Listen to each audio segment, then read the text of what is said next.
Hello everyone, this is an English reading practice designed to help you improve your pronunciation, vocabulary, fluency, and confidence while speaking English.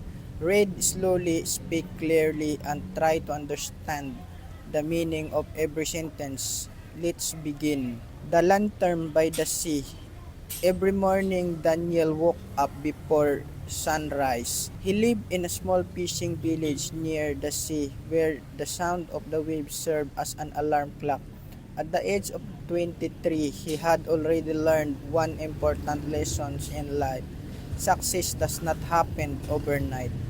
Daniel lived with his grandmother in a simple wooden house. Although they did not have much money, they always found reason to smile. His grandmother often told him, "A person who is rich in kindness is richer than a person who is rich in gold."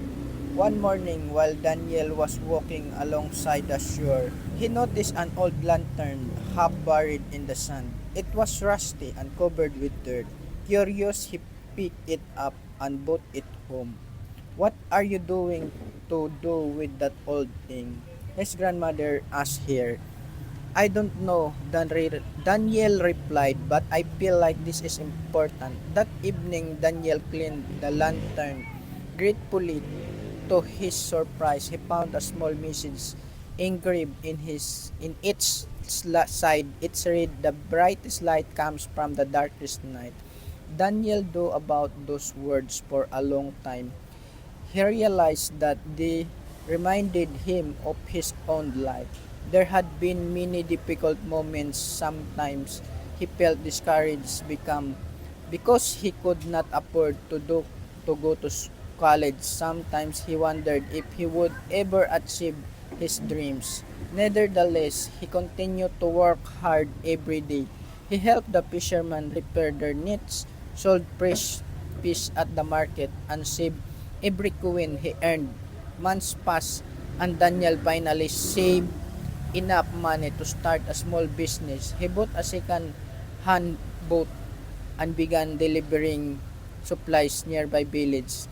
The work was difficult, but he remained determined. One afternoon, a powerful storm struck to the coast. Strong wind shook the trees, and heavy rain flooded the streets.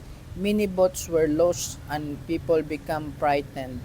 As darkness fell, Daniel remembered the old lantern. He lit it and placed it near the window. The warm light guided several fishermen safely back to shore. The next morning, the villagers gathered around Daniel's house to thank him. "You saved our lives," one of them said. Daniel smiled and looked at the lantern. At that moment, he understood the meaning of the message. Difficult times may let a person strengthen, but they also reveal courage, wisdom, and hope. From that day forward, Daniel kept the lantern beside his bed as a reminder that every smallest light can shine brightly in the darkest moment. Whenever people asked him about the secret of his success, he always gave same answer: never stop moving forward, even when the road is difficult. Thank you for joining this English reading practice. Keep reading, keep learning, and keep improving every single day.